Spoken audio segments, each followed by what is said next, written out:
Oiê! E chegou o grande dia que eu estava esperando. Faz tempo que eu não apareço por aqui, mas por uma razão muito justa. Olha a leitura que eu acabei de fazer. Olha isso aqui. Coisa mais linda do mundo. Caso não dá para enxergar, está escrito Os Irmãos Karamazov, de Fyodor Dostoiévski, ou Dostoiévski, né? Olha o tamanho dele, por isso que eu demorei bastante. É um livro sem palavras, né? Que é dividido em 4 partes e o epílogo. Dá uma olhada aqui. Umas partes. Primeira, segunda. Ah, não mostrei a primeira, né? A primeira tá aqui. Acho que dá para ver. E lá a 4ª parte. Opa! E o epílogo. Aqui na capa já mostra muita coisa. Você vai ver o que eu acho que estes são os irmãos Karamazov, né? Este aqui de cima, deixa eu ver se estou enxergando, é o Alyosha. Este aqui é o Ivan. E este aqui, opa, é o Mitya, o Dmitry. Alyosha, apelido para Alexei. Como eu sempre mostro, o desafio aqui foi grande, mas absurdamente prazeroso. 861 páginas, não está nem focando, está focando outra coisa, mas eu não vou mostrar o final, tá?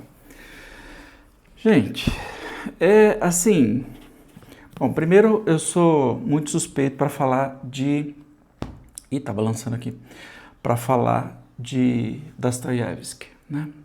Que eu sou perdidamente apaixonado e já é, acho que a 4ª ou 5ª leitura que eu faço dele. Este livro em si, ele foi escrito alguns meses, se não me engano, 3 ou 4 meses antes dele falecer.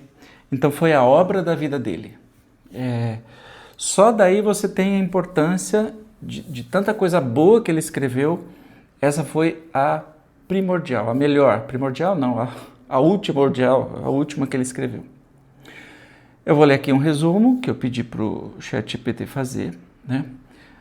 Sobre este livro, só que é um resumo filosófico, porque ele é tão incrível que não merecia algo menos do que isso. Então eu peço um pouquinho da sua paciência, porque vai valer a pena, Os Irmãos Karamazov, de 1880, de Fyodor Dostoiévski, é ao mesmo tempo um drama familiar, um romance policial e uma das mais profundas investigações filosóficas da literatura. O assassinato do patriarca da família serve como ponto de partida para uma reflexão sobre Deus, a liberdade humana, a culpa e o sentido da existência.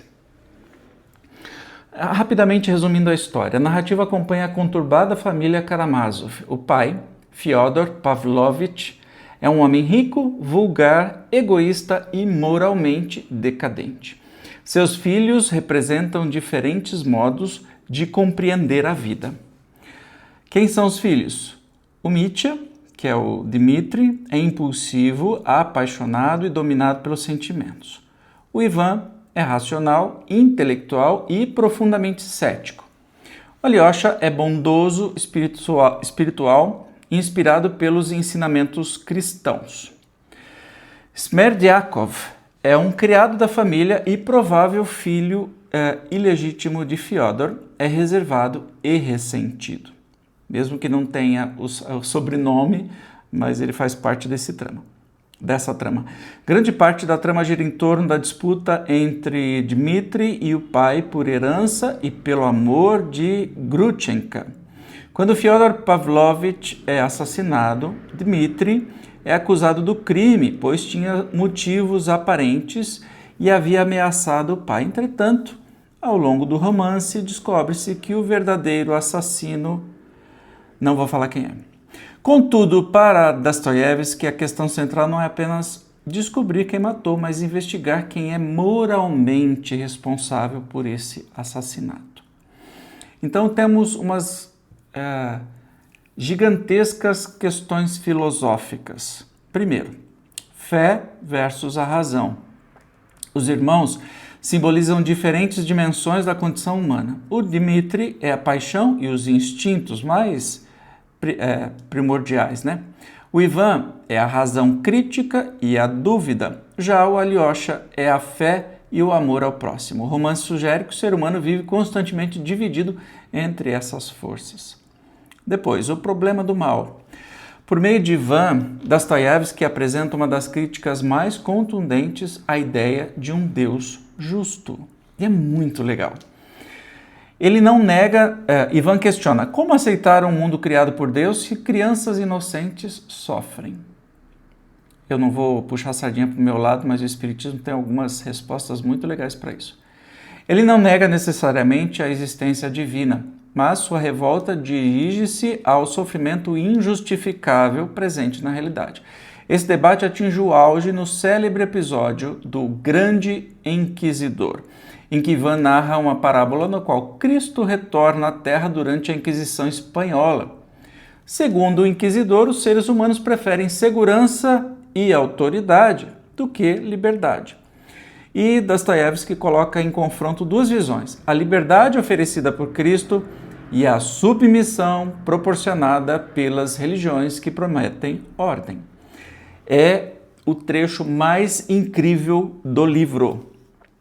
A parte, né, dessa história aí do Grande Inquisidor. Então, super recomendável que preste muita atenção quando ler.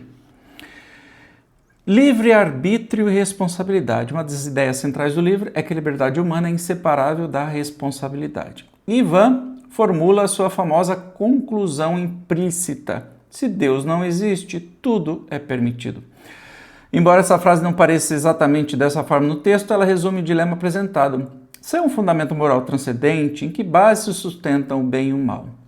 Smerdyakov interpreta as ideias de Ivan como justificativa, levantando uma pergunta perturbadora. Somos responsáveis apenas pelos nossos atos ou também pelas ideias que inspiram os outros, né?